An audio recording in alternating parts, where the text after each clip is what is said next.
Hello, this is Dylan Chang with my final level. Uh, so, the player starts here. Um, they turn right and they see that there is a switch. Um, they walked up the switch and it says press E. And as you can see in the upper left, it tells them that they need a key card to activate this. To activate this door over here. So, um, they have to go back. They look around and they see that actually behind them when they spawned, which was right here, there's actually an area back here where you can pick up a card. Um, and my hope is that no player just like automatically turns around and sees over here, um, so that they see that they need a key card to activate the switch to open the door. But who knows? Anyway, so after they open the door with the key card, they come out into this hub and they see that there's another switch over here. And they try to activate it, and it tells them that they need a key card. And this tells the player that um, one key card is not going to do it. They need to find multiple key cards. So the player should look around and see that there's more buttons down there. So maybe they'll go to check it out, and see that they can't open any of this because they don't have the key cards. So the player should wander around, look around, and eventually they'll find this little place where they can jump in and find these two boxes. And this box has a prompt that says press F. And when they press F, they find they can pick up boxes and throw them around and do stuff and whatever. But more importantly, they'll find this key card. Now you'll notice, like I've been very obviously using yellow light, yellow stuff to indicate important areas, or where the key cards are, or the doors, or where switches are. I jump through, and so anyway, they take that card from underneath there, and they'll go through maybe, and then they'll activate this one, and it shows it opens the door over there. So here is the next room. It's the first puzzle room, and so you can actually see that there's a key card right there. Hopefully, due to the yellow light will catch their eye, and they'll see that there's a key card over there. So this puzzle is just a basic, very very basic jumping puzzle. You see this box over here. You see that you have to get up there. So the player, will see, and the solution is to put the box here, jump up over here, and then jump across the boxes. So this jump actually took a couple times for most of my playtesters. So I made it the box a lot bigger, and put it further away so the jump is easier to make. That was in my playtest reports. Also in my playtest reports were crazy physics for one. There's not much I can do about that, but that there's some confusion of the glass there being like somewhere you can hop through or whatever. That it wasn't actually glass, so I changed it to a more visible texture. So like players didn't try to like jump over here and then jump up and then try to jump through here, because that was what a couple of my playtesters did. Anyway, so that was the end of that puzzle. It's very easy. It's just to teach the player how to grab the box, move it around, and use it to jump up, and bring it with them so they can jump up and get to higher places and get to the key card. They don't necessarily need to bring the box with them, but I will for demonstration purposes. Anyway, after they do this, they'll go back to the hub and they'll try to activate all these buttons, see which ones it opens, and this one opens. So they'll look around and hopefully they'll notice eventually that the door over there opened. So they'll go over up here, and this is the second, or I guess the fourth room? Well, the second puzzle room, I guess. And so they'll see something shining over there. It's the same color as things that they can pick up, but you know, they might be attracted to it. But they'll see over here is a door that they can open. There's also a door back there, but you know, don't pay attention to that right now. Anyway, so they see that there's these 4 colored holes, and they're just empty, and they'll see just automatically that there's this cylinder over here that looks like it could fit in the hole, and you can pick it up. So the obvious logical thing is for players to put the right color into the right hole. Obviously, if they put it in the wrong hole, nothing will happen.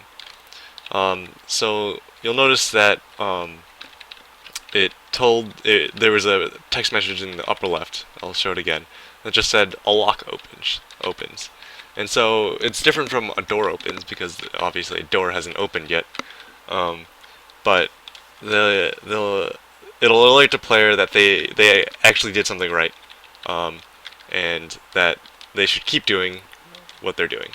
So intuitively, the player can figure out, oh, I need to find all of these colors and put the right cylinders in the right boxes. So they'll look around. The cylinders aren't placed in any particular place except for this one, which is put in this place just so the player, if they didn't notice this glowing door in the first place, they'll notice it now. They have to pick this up and put it there. And that's just to tell the player this is where you'll go eventually, after you've opened somewhere else. But after they have all 4 into the boxes, this door opens and it leads them to the next key card. And so with this next key card, they'll go back to the hub, go down. They might try that a couple times, but I've had a few of my playtesters tried to switch that a couple times, but it won't work. That's the last one, so yeah. Anyway, so the player has to backtrack through, go through here, and they'll get into the third puzzle room. So this puzzle room is the last puzzle. It's just involves a lot of stacking the boxes in whichever way the player finds best. There are actually a lot of solutions proven by my playtesters. My playtesters actually all did a different way of solving this puzzle, but for the video purposes, I'll do the way I intended, or at least the way that I did it most when I was running through. So they'll see that there's a box over here. Like I said, they don't actually need this box for this puzzle. This puzzle can be beaten with 2 boxes, but I'll just bring this in here just for safety purposes. So they'll see that there's a box over there. If they don't have this box, they'll look around and see that there's a box over there that they can grab. So they'll grab it, hopefully, and they'll put it over here so they can jump up and grab the other box. And while they're grabbing this other box, they'll see, hopefully, they'll look around a little, see what they can do with the puzzle, and they'll see that there's the key card right there. They need to figure out how to get to that key card by stacking these boxes. And so, like I said, this is the way that I intended, but there are actually many ways that I left the possibility for. So the player stacks the 2 boxes here. Physics.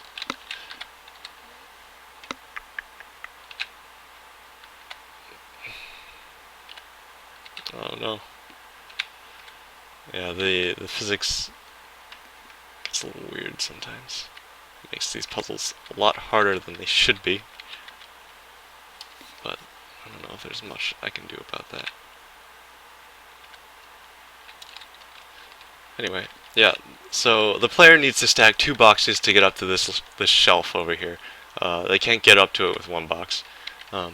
So the player will then, if they didn't know, they'll like look over here to where they jumped up and see that that it looks like another jump that then lead a box. So maybe they'll probably they'll they'll grab one of the boxes that they used to get up here and bring it with them to jump over here and put it up here. And they'll jump up and see that there is another path, another box blocking their way. There's not really anywhere they can go other than that way, and they know that the keycard is over there if they saw it from over there. Even if they didn't see it, they see that the yellow light is there, and so they know that's where they need to go. So, actually, if they didn't, if they actually they need 2 boxes to get up on that one, and they can kind of tell because it's a lot taller than this box, and so they know that they'll need at least 2 boxes to get up there. So what I intended is for them to go back over to this jump and pick up the second box that they had and bring it over with the other one and bring it over and put it like right there or something. They can put it other places if they want to, but that's where I usually put them. It's pretty safe. And then they'll jump over with both the boxes.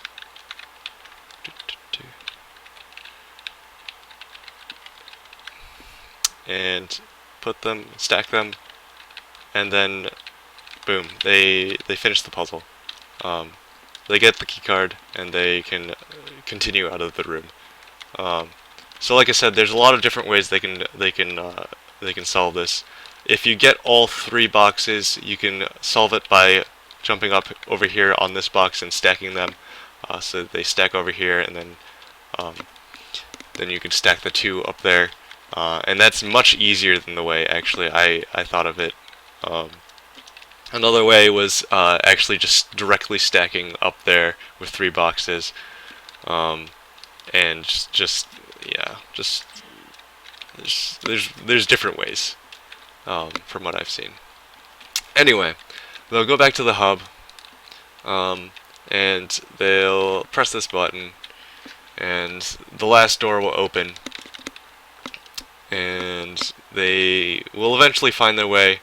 If they remember from this puzzle, they found that this door was behind this wall. They'll remember to go here. This is the last door, and so this is the window to the outside. If I was able to, if I spent more time on this, this would be a more awing sight, I guess. It's not very much to look at right now. It's very bland and just rocks.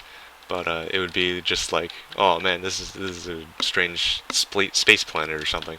Anyway, they'll get to this room, and again, if I had more time to flesh out the story, this would be like a strange surveillance area where it shows like cameras keeping tabs on all of the rooms and whatever. But anyway, here's the last key card. Pick it up, and you just go back to the hub as they've always been doing, and they activate the last switch, and then it prompts them that they win. This is the end, with all of the yellow light and their escape from the level. And yeah, that's it, I think. Yeah.